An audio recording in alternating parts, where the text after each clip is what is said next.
Pangalawa ang Pilipinas sa may pinakamaraming kaso ng online na pang-abuso. Tinagurian na ngayon ang Pilipinas bilang bullying capital of the world. Isang grade 10 student ang pinagbubugbog sa isang paaralan sa Isabela City, Basilan.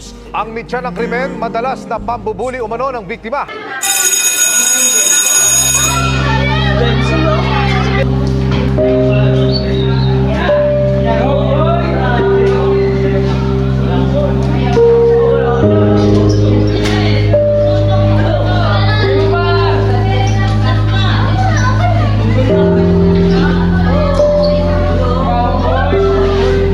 Bugbugin nyo, bugbugin nyo, bugbugin nyo.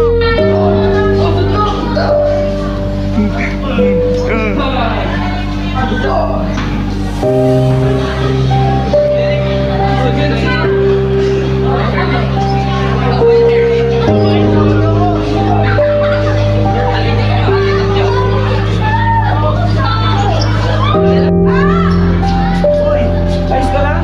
Halika.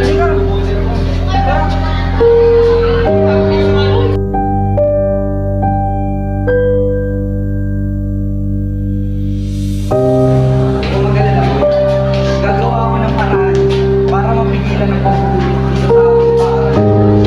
Gagawa ako, papatupad kami ng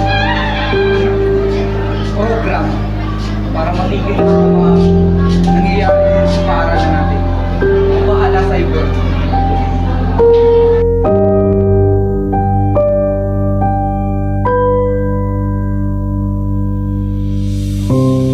Ang pambubuli ay isang proseso ng pangungutya at pananakit sa isang mag-aaral.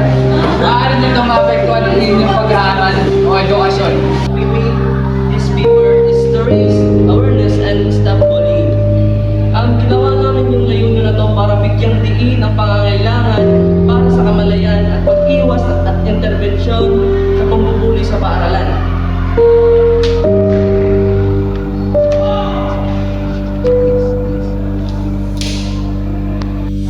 Ito ang mga hakbang na gagawin namin sa aming ginawang papel.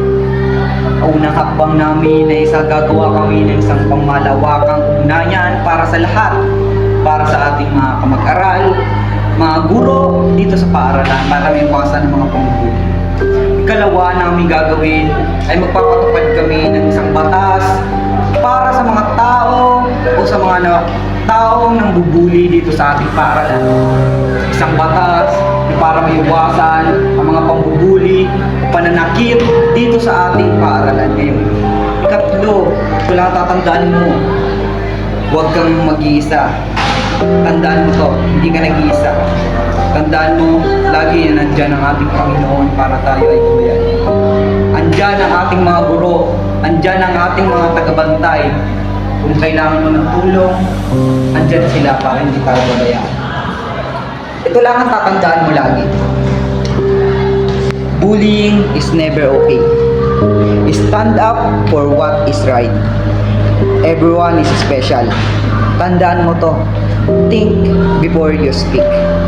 And be a body, not a bully.